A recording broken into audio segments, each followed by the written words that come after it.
Nous commençons à mieux cerner maintenant les contours de cette affection. C'est une affection importante en quantité, en nombre. Quelle est la prévalence de cette maladie? Alors on considère qu'il y a à peu près 10 individus pour 100 000 habitants en France qui sont atteints de cette maladie.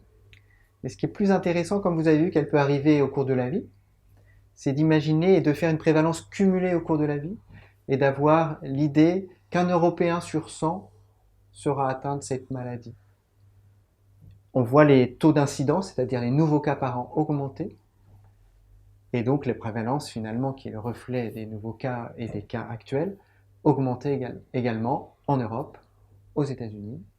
Alors tout ça est sûrement lié à des facteurs d'environnement qui sont liés au mode de vie occidental probablement, et on n'a toujours pas mis le doigt sur la conjonction de ces facteurs qui vraiment sera responsable de cette maladie. C'est beaucoup, hein, sur 100. Au cours de la vie cumulée, oui, Ouais. c'est assez impressionnant. Ça n'en fait pas des maladies rares. Et donc, par exemple, pour ce qui est de la recherche, nous ne les classons pas dans les maladies rares, qui a d'ailleurs tout un volant de financement maladies rares qui peut être utilisé. Donc oui, ça en fait des maladies non fréquentes, mais non rares. Et vous avez parlé de la maladie de Crohn aux États-Unis, dans les pays anglo-saxons, en Europe. A-t-on des études ou des expériences sur d'autres continents? Oui, alors on a beaucoup de données plutôt dans les pays développés, mais on sait que maintenant en Asie, eh bien, on observe ce qu'on observait au début enfin, au début de la maladie, c'est-à-dire une expansion de la rectocolite hémorragique et puis une augmentation très importante de la maladie de Crohn. Alors même si dans ces pays en développement et en Asie, les taux sont bien plus faibles, on voit leur expansion sur les dizaines d'années qui viennent de s'écouler. Ce qui est important de connaître aussi, c'est les taux chez certains migrants. On voit que des migrants qui viennent de zones où la prévalence est faible et qui rejoignent des pays où la prévalence est élevée, eh bien, ils retrouvent la prévalence des gens qui vivent dans les zones de prévalence élevée.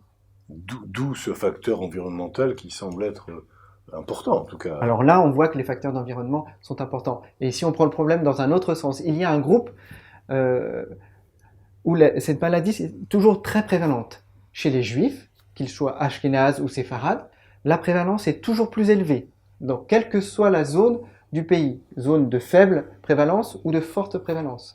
Donc il y a probablement, en plus des facteurs d'environnement, quelques facteurs génétiques. Et y a-t-il des âges particuliers d'apparition de la maladie de Crohn? Alors si vous prenez un immense groupe de patients atteints de maladie de Crohn et que vous regardez l'âge médian, c'est 28 ans dans toutes les études. Donc ça, c'est l'âge médian auquel arrive la maladie. Mais on a à peu près 6% des malades pour lesquels la maladie survient avant 17 ans et 6 à 8% des malades pour lesquels la maladie survient après l'âge de 60 ans. Il nous est arrivé à l'hôpital Saint-Antoine de faire le diagnostic il n'y a pas si longtemps à une dame de 92 ans qui entrait dans la maladie de Crohn.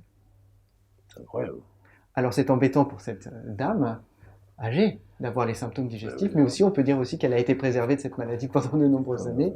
Et il est vrai que les formes pédiatriques, survenant avant 17 ans et encore plus avant 10 ans, sont des formes d'autant plus graves parce que la maladie va durer plus longtemps, parce qu'il y aura donc les séquelles de la maladie, mais nous allons en parler, et parce que les formes sont aussi plus sévères plus lorsqu'elles sévère. commencent chez l'enfant. Il y a une sévérité quand même des formes infantiles de la maladie de Crohn Tout à fait. qui est connue.